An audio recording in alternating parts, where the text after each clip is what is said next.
main thing to keep in mind when choosing objects for practicing your value studies is just to find some stuff that has volume so you can really see how the light changes across each object and how the objects cast shadows. So the process for Conté crayons is going to be relatively similar to charcoal. One key difference is that Conté crayon doesn't erase quite as well as charcoal. So I'm starting out my mass gesture very, very lightly, just in case I need to move things around. And then the other thing is I'm trying to skip areas where I might need to have some really bright highlights. For the same reason, I can't really erase the Conté crayon. Maybe I can erase it a couple of notches, but really that's about it.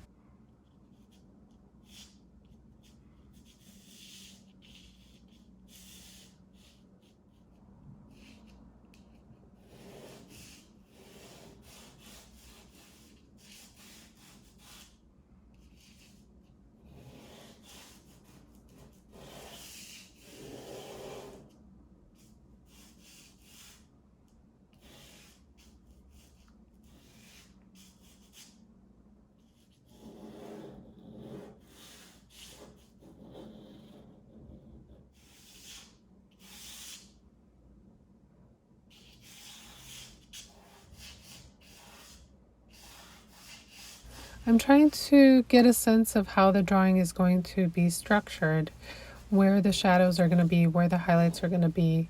And I'm not pressing super hard yet, but I'm trying to kind of get a sense of the value system and how the values are distributed throughout the drawing.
Once I've completed the value structure of the drawing and I have everything in place, I can start blending.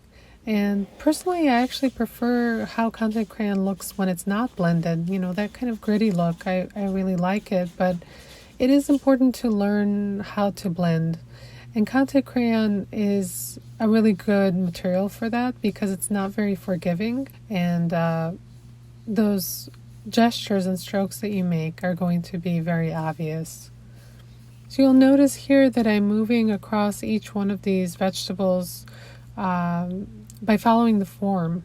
So if something has a curved surface, I'm moving the stump to follow those curves. Now I'm blending the onion, and notice that I didn't have any Conté Crayon on the onion at all. So all the blending that's happening is directly from the stump.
Because the surface of the jar is vertical, I'm moving my arm vertically up and down and getting those streaks in the glass and those reflections. The label on the jar is lighter than the rest of the jar, but it's nowhere near as light as the onion. So it's important to make sure that those values actually make sense. So if something looks lighter than its surroundings, you still need to look at how light it is compared to the entire drawing and the entire still life.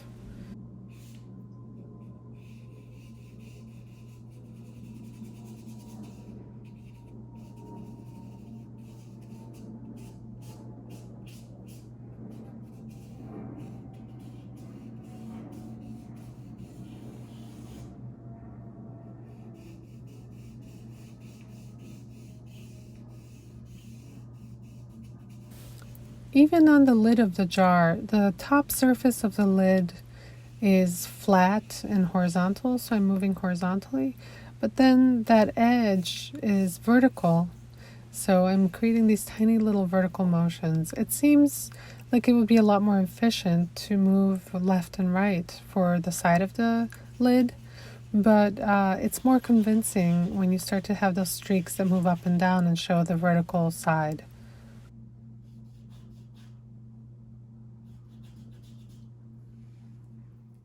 So I've been avoiding the pickles inside that jar all along, and I've done so much detail on the other objects, which is really not a good idea. It's best to work on everything at the same time.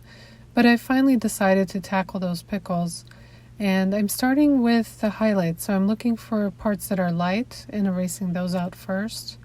It's a really challenging subject matter because they're inside a jar in liquid and there's reflections on the surface, so it might just seem like a daunting task, but the best way to approach it is just look for those values, see what's light, what's dark, and put them in and just trust that your drawing is going to reveal what's in front of you.